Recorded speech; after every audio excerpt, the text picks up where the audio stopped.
1절입니다. 1절부터 해서 16장까지 보게 되는데요. 징검다리 시교로 주제를 한번 살펴보도록 하겠습니다. 누가복음 15장 1절 이하는 회개에 대한 비유입니다. 회개, 이른 양이 쭉 나오지만은 회개에 대한 비유고, 그 다음에 회개에 대한 비유인데, 예화가 여러 개가 들어있어요. 예화가 몇 가지가 들어있냐면은 7가지가 들어있습니다. 7가지. 그러니까 15장과 16장은 연이어서 같이 해석을 해야 되고, 회개를 중심해서 예화가 다른 부분으로 쭉 기록이 되어 있다는 걸 볼 수 있죠. 그 중에 첫 번째가 15장 1절 이하의 이른 양 비유입니다. 이른 양을 가지고 회개를 가지고 이른 양, 이렇게 예화가 들려 있습니다. 8절 이하는 회개한 자가 얼마나 기쁜지, 회개한 사람이 있으면 얼마나 기쁜지, 회개의 기쁨에 대해서 8절부터 해서 10절까지 되어 있습니다. 회개 기쁨, 하나님의 사자들 앞에 기쁨이 되리라 해서. 그 다음에 11절 이하는 구원을 받은 자가 구원을 상실했다가 회복하는 부분이 기록되어 있습니다. 물론 회개를 통해서 구원을 잃어버렸지만 다시 회개를 통해서 구원이 회복되었더라라는 부분이 탕자 비유로 해서 11절부터 해서 32절까지 되어 있습니다. 15장. 그 다음에 16장 1절 이하는 회개 비유인데 물질을 죄로 연관시켜서 회개에 대한 예화가 들어있습니다. 물질을 가지고 죄와 연결된 회개 예화가 들어있습니다. 그리고 9절로 가면 물질로 친구를 사귀라 해서 예화가 하나 들어있습니다. 물질로 친구를 사귀어야 된다. 그 다음에 14절 이하 가면 물질로 천국을 침노하라 해서 회개 비유 6번째가 되어 있습니다. 물질로 천국을 침노하라. 그 다음에 19절 이하에 부자와 나사로를 예를 들면서 회개 비유가 들어가 있습니다. 부자와 나사로. 그러면 15장 1절 이하를 우리가 이제 보면서 회개 비유가 여러 가지가 나와 있는데, 이것은 안 믿는 사람에 대한 회개를 말하는가 아니면 믿는 사람에 대한 회개를 말하는가, 이 부분을 또 살펴봐야 되겠죠. 왜냐하면 안 믿는 사람은 예수님 믿으면 회개를 조건으로 해서 믿는 건 아닙니다. 안 믿는 사람은 예수님 믿을 때 그냥 믿으면 돼요. 주님을 영접하면 됩니다. 그냥 영접만 하면 원죄가 따서 안 받습니다. 그래서 로마서 3장 24절과 25절에 보면은 전에 찍은 죄를 간구하사 죄 없다 해주십니다. 그리고 우리를 의롭다라고 말을 해주시고, 그의 예화로 십자가 강도가 큰 죄를 짓음에도 불구하고 예수님 믿는 순간 낙원에 있게 되는 예화를 성경에 볼 수 있죠. 그런데 누가복음 15장 1절 이하에 있는 회개 비유로 들어가 있는 모든 내용들은 예수님이 회개를 다 예를 듭니다.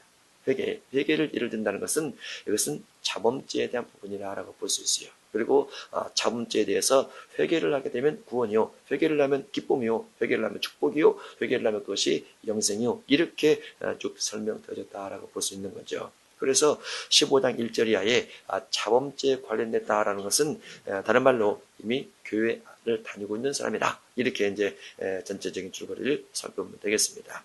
15장 1절 모든 세리와 죄인들이 말씀을 들으러 가까이다 오니, 그래서 세리 죄인들입니다. 죄인들이 말씀을 들으러 가까이 나왔다. 바리새인과 서기관들이 수군거리되 이 사람이 죄인을 영접하고 음식을 같이 먹는다 하더라. 죄인을 영접하고 음식을 같이 먹는다. 그러면 예수님은 어쨌든 세리와 죄인들과 같이 음식을 먹었다고 말이죠. 먹었던 것이 바리새인과 서기관들에게 수군거림의 기회를 제공해 줬다라고 볼 수 있어요.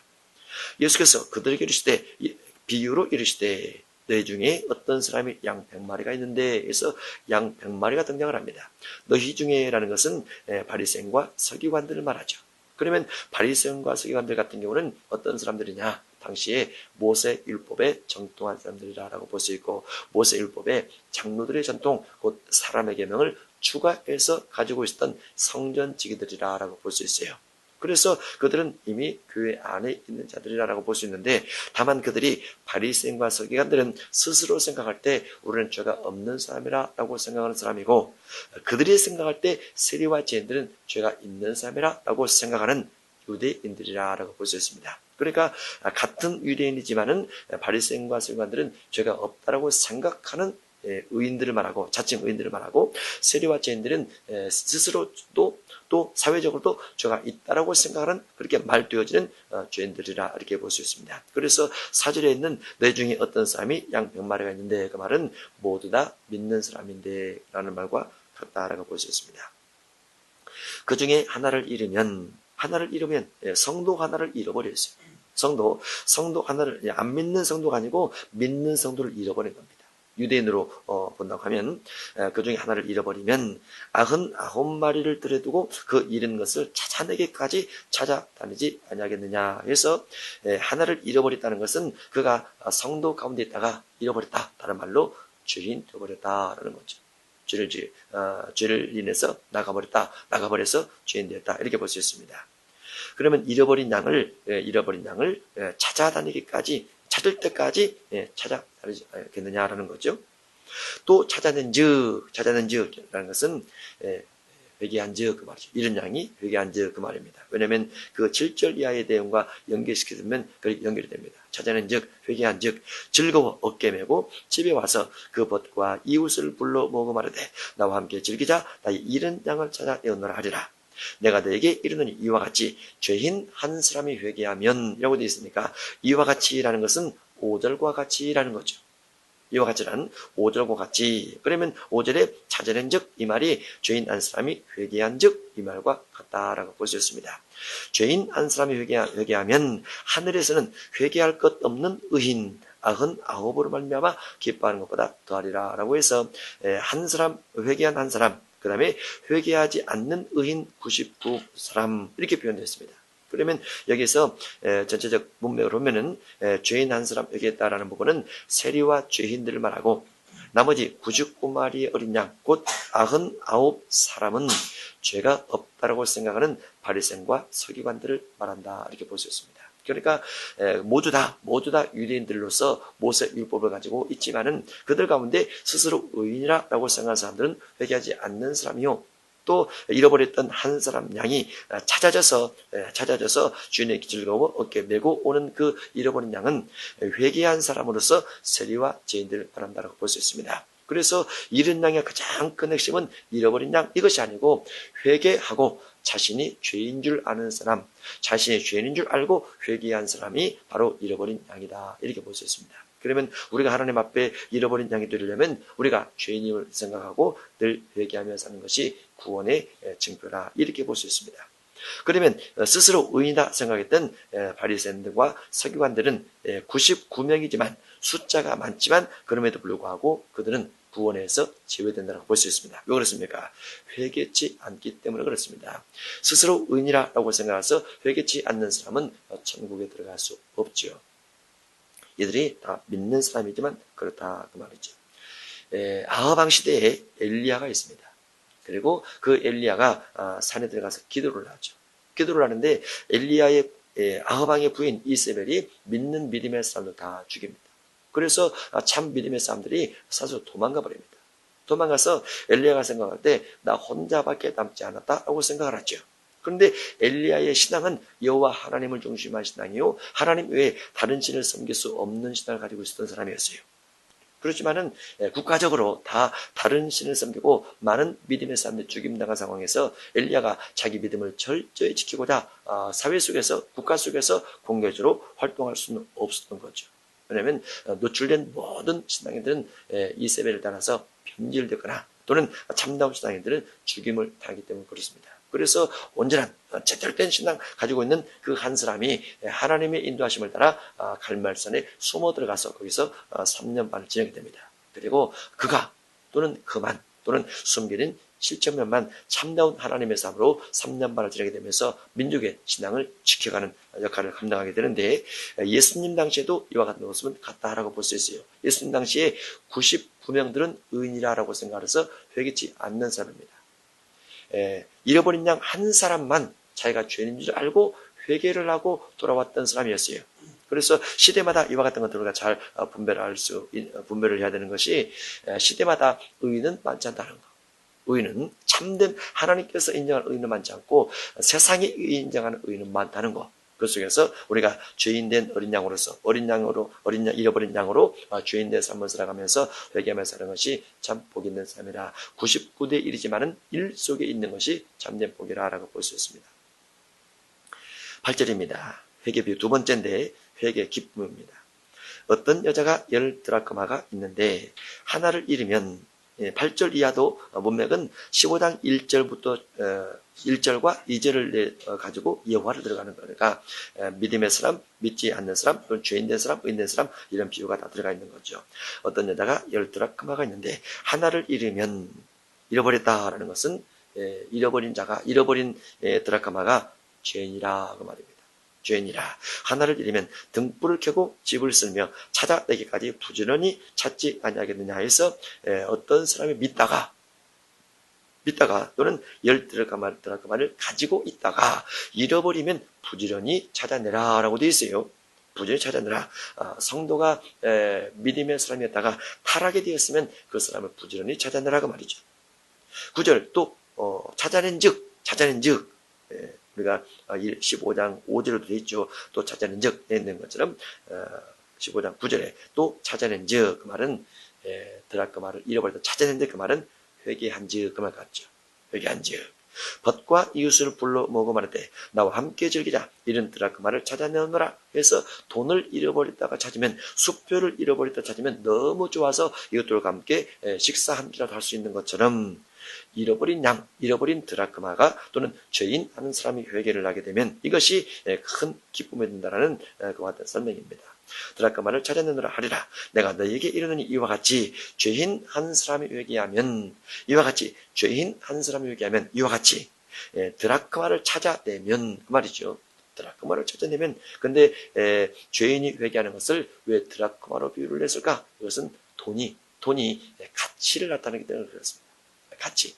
사람이 이 땅을 살아가면서 가장 귀중하게 생각하는 것들은 다 돈의 가치를 부여하죠. 그리고 가치에 의해서 가치의 수중성, 가치에 의해서 평가를 하게 되는데 사람이 죄를 지었다가 회개를 했다. 잃어버렸다, 회개를 했다라고 하는 것을 가치로 생각해서 이렇게 돈으로 비유가 되어 있습니다. 이와 같이 죄인 한 사람이 회개하면 하나님의 사자들 앞에 기쁨이 되느니라.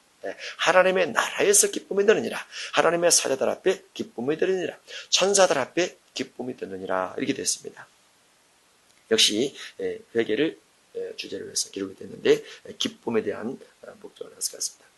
세 번째 구원 상실의 복입니다. 11절 또 이르시되 어떤 사람에게 두 아들이 있는데 우리가 15장 1절과 2절로 보면은 두 아들은 바리새인과 서기관들이요 한쪽은 세리와 죄인들이라 이렇게 볼 수 있습니다. 그대로 8절 이하도 10드라크마 중에서 한 드라크마는 세리와 죄인들이요 9드라크마는 바리새인과 서기관들이라 이렇게도 볼 수 있고요.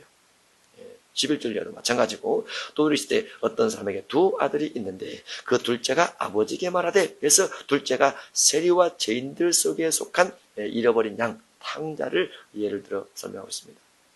아버지여 재산 중에서 내게 돌아올 분깃을 내게 주소서 하는지라 이 부분이 죄가 됩니다. 죄. 어떤 죄가 되냐면 누가복음 12장에는 탐심의 죄가 됩니다. 아버지의 유산에 대한 욕심 이것이 탐심의 죄입니다. 아버지여 재산 중에서 내게 돌아올 분깃을 내게 주소하는지라 아버지가 그 살림을 각각 나눠주었더니 그 후 며칠이 안 되어 둘째 아들이 재물을 다 모아가지고 먼 나라에 가 거기서 허랑방탕하여 그래서 먼 나라에 가서 허랑방탕 쓴 것이 역시 또 죄가 됩니다. 죄 물질을 허랑방탕 쓰면 죄가 됩니다. 허랑방탕하여 우리가 곰곰이 생각해 보면 우리가 물질을 소득하는 것이 일체 거의 쓰지 않고 먹는 것도 아껴서 먹고 사는 것도 아껴서 살고 입는 것도 아껴서 입고 그러면 물질을 소득하는 것을 안 쓰고 살면 그리고 저축을 하면 돈이 많습니다. 상당히 많은데 주변 사람들이 하나씩 뺏어갑니다. 식구들이 뺏어가고 질병 만나서 뺏어가고 사고 만나서 뺏어가고 집산이라고 뺏어가고 뭐 하여간 다 뺏어가요. 그러죠. 거의 다 뺏어가죠. 만약에 뺏어가지만 않고 산다고 하면 많이 살겠네 말이죠.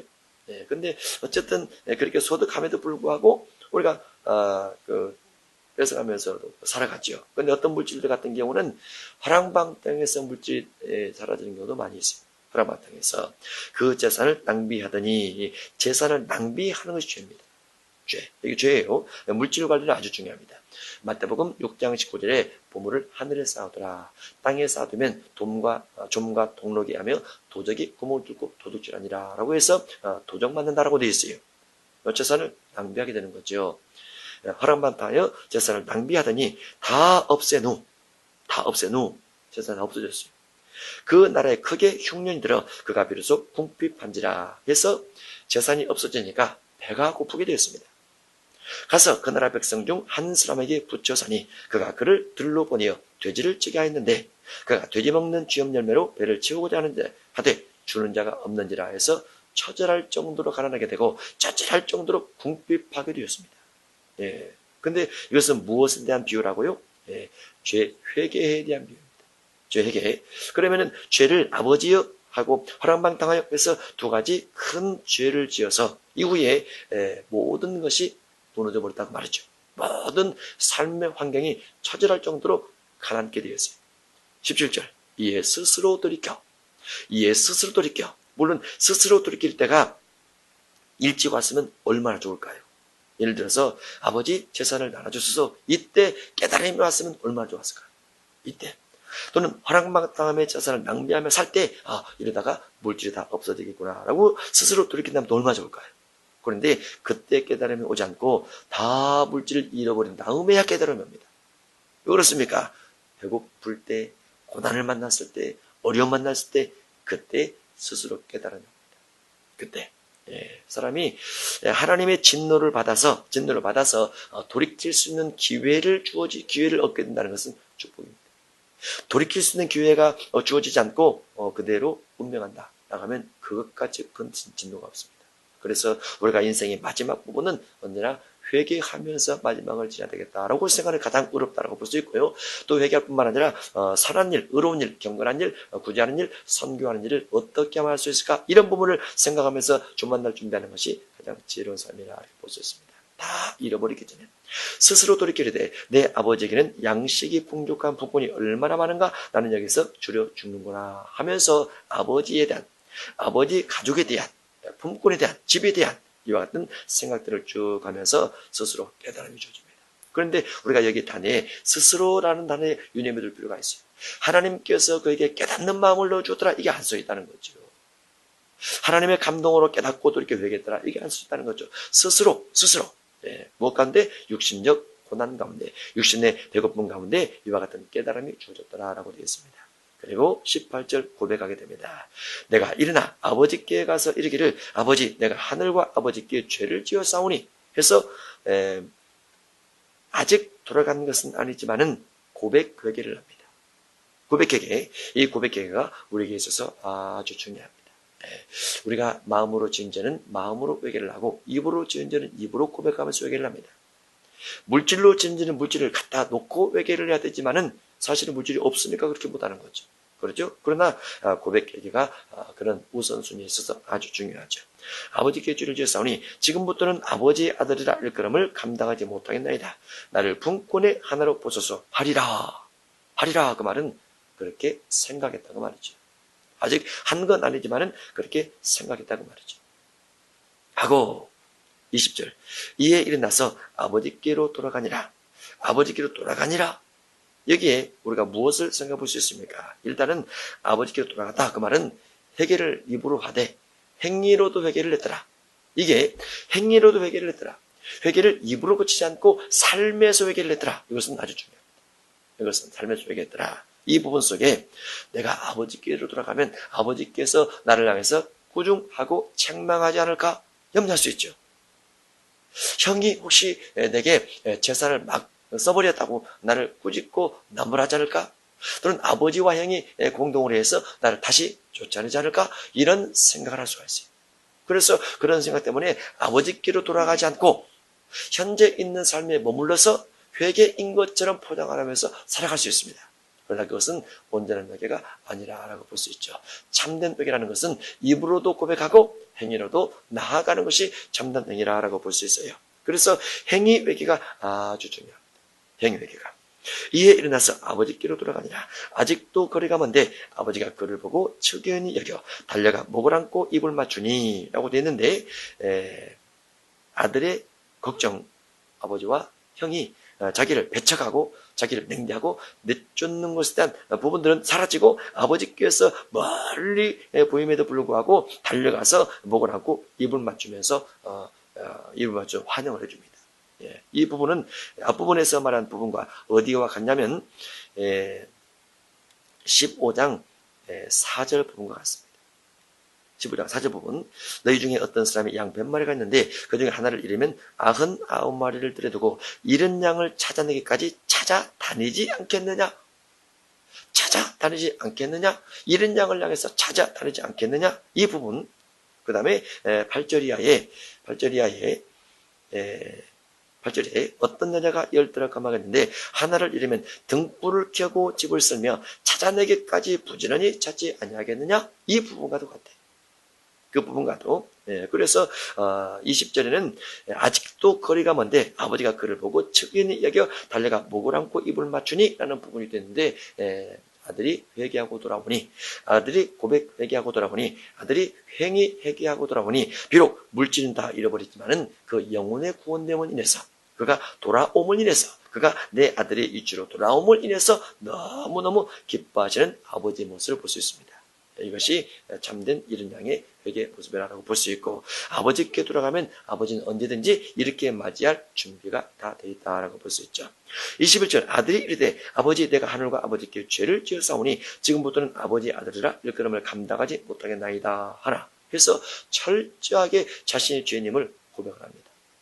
철저하게 이게 잃은 양된 자의 모습이다라고 볼 수 있죠. 철저하게 회개를 하는 거죠.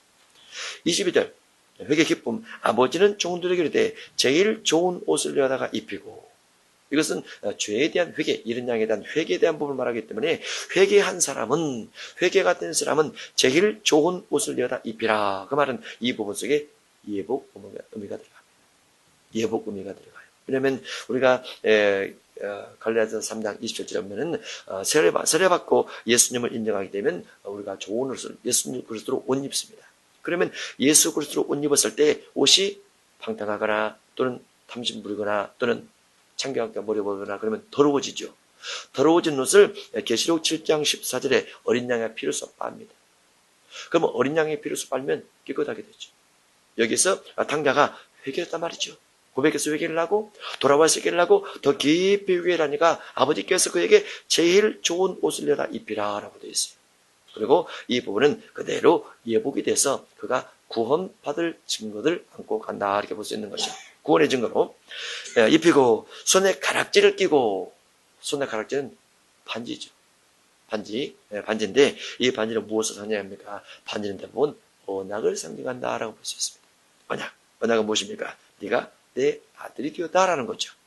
네가 잃어버린 양이었지만은, 네가 잃어버린 허랑방탕한 죄인된 자였지만은 회개하고 돌아왔기 때문에 다시 내 자녀가 되었다, 내 아들이 되었다라는 상징으로 손에 가락지를 끼워주는 겁니다. 발에 신을 신기라, 신을 벗기라, 신을 신기라. 더러워졌던 것들을 이제는 깨끗하게 해주라, 그런 의미가 들어있다 봐야죠. 발에 신을 신기라. 그리고 살찐 송아지를 끌어다가 잡으라. 우리가 먹고 즐기자 해서 살찐 송아지를 끌어다가 잔치해 줍니다. 그러니까 회개한 자에게 주어진 하나님의 엄청난 축복이 있는 거죠. 회개를 통해서 하나님께서 잔치를 베풀어 주더라. 회개를 통해서 하나님께서 송아지를 끌어다가 잡게 해 주시더라. 그러면은 회개가 축복이라고 볼 수 있죠. 육신의 삶에도 축복이요, 영적 삶에도 축복입니다. 회개는 우리의 삶의 미래를 만들어낸 절대적 축복이라고 볼 수 있어요. 회개는 그래서 우리가 신학 시대는 말의 회개, 그 다음에 행위의 돌이킴 회개, 이 두 개를 가지고 우리가 신학식 큰 축복을 받을 수 있고, 그 다음에 믿음, 그 다음에 언약, 이와 같은 것들이 우리의 축복의 근간을 이룬다고 볼 수 있습니다. 24절입니다. 이 내 아들은 죽었다가, 아주 중요한 단어가 있습니다. 이 내 아들은 죽었다가 다시 살아났으며. 죽었다가 무엇입니까? 그럼 본래는 살았었다고 말이죠. 살았었는데 죽었어요. 어느 때 살았었습니까? 살았을 때는 아버지의 아들로서 집에 있을 때, 그때는 살았을 때. 그러면 아버지 아들로서 집에 있을 때란 무엇이냐면은 안 믿다가 예수님 믿는 믿음을 초창기에 가지고 있을 때, 이게 살았을 때죠. 그가 아버지의 재산을 받아서 나가서 허람방 땅 써버렸을 때가 죽었을 때입니다. 죽었을 때.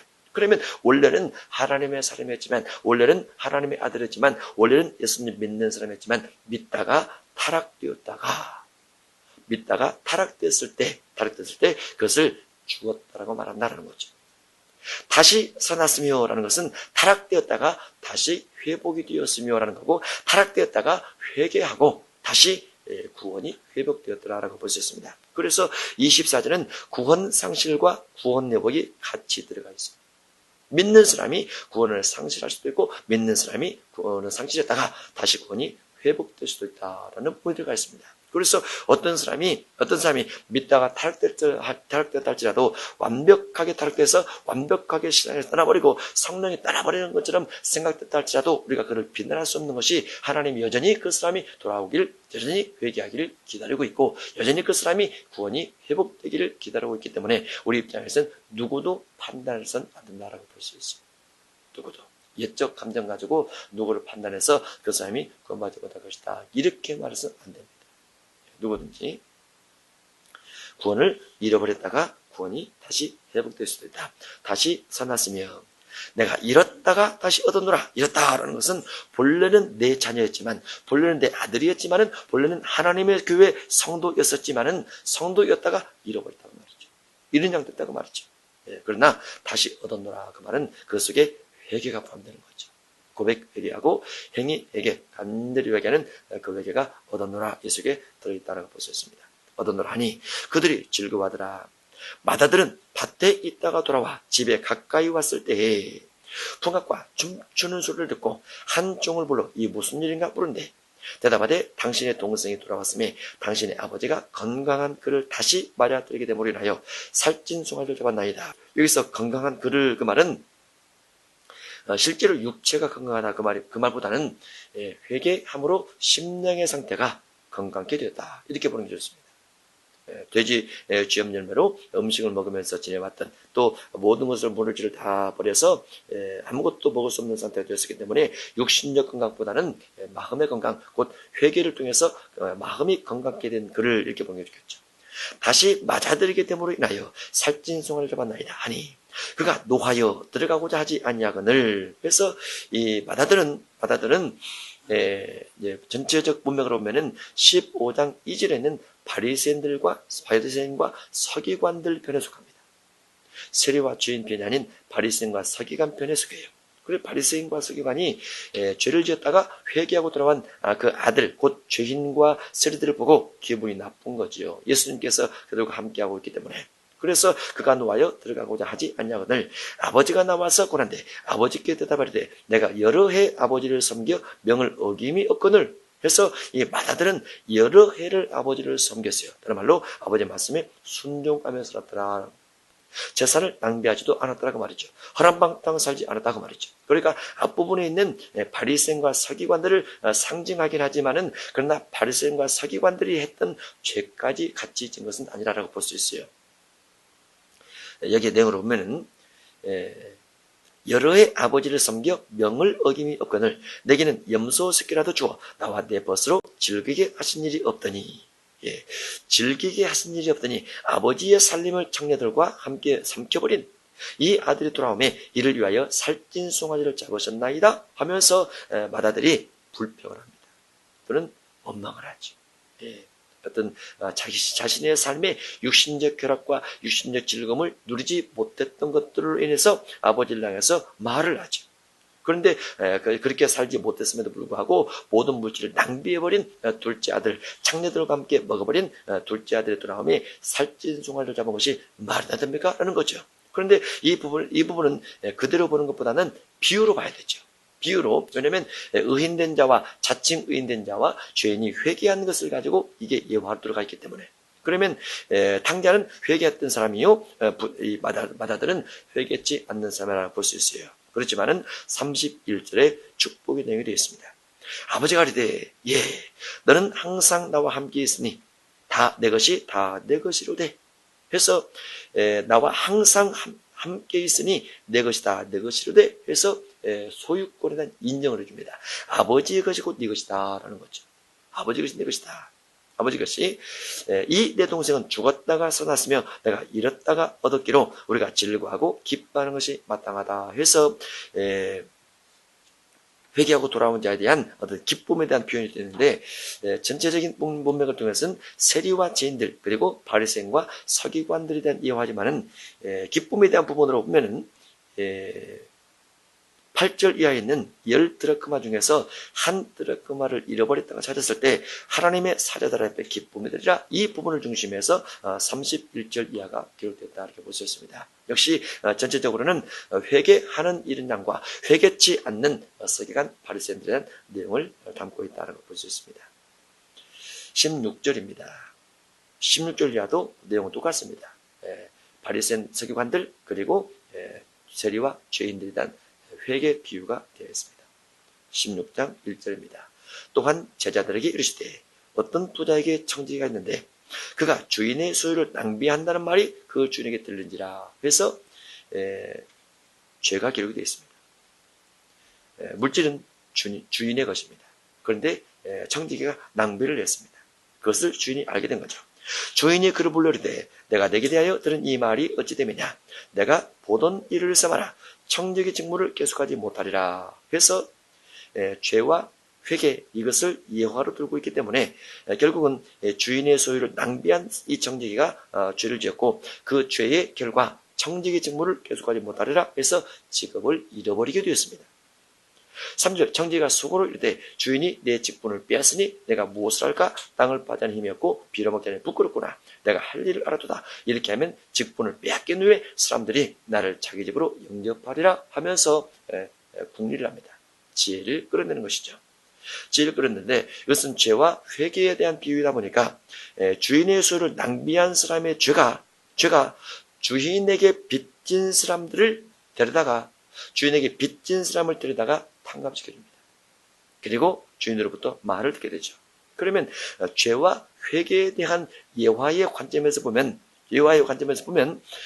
주인에게 빚진 사람을 데려다가 탕감시켜준다는 것은 주인에게 빚진 다른 말로 하나님께 죄 지은 사람을 이 사람이 용서를 해주더라 이렇게 볼 수 있습니다.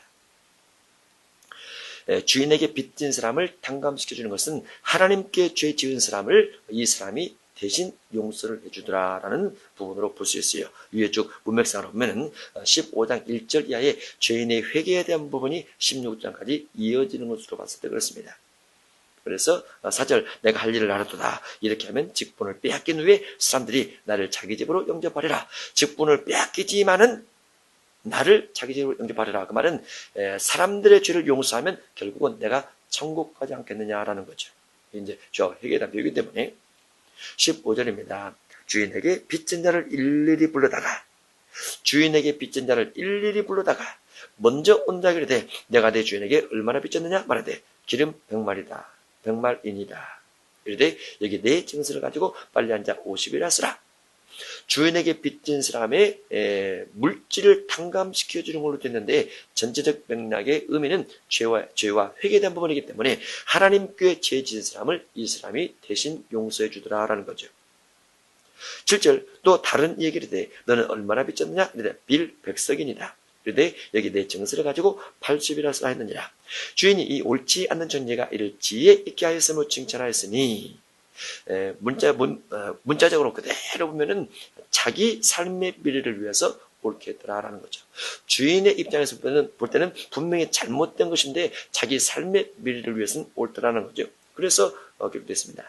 이 세대 아들들이 자기 시대에 있어서는 빛의 아들들보다 더 지혜롭라 라고 해서 안 믿는 사람이 믿는 사람보다도 자기 앞길 준비는 더 잘하더라 그 말이죠. 믿는 사람보다도 안 믿는 사람이 자기 앞길을 준비를 잘하는데 그러면 믿는 사람은 앞길 준비를 잘할 때 어떻게 하는 것이냐? 죄를 가지고 회개하는 것이 앞길 준비를 잘하는 것이다 라는 거죠. 죄를 가지고 회개할 때. 그래서 9절 이하는 또 회개 비유 5번째로 하나 더 들어가 있습니다.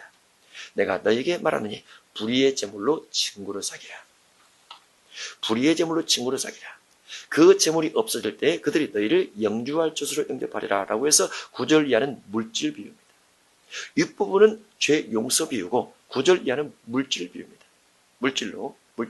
불의의 재물로 친구를 사귀라.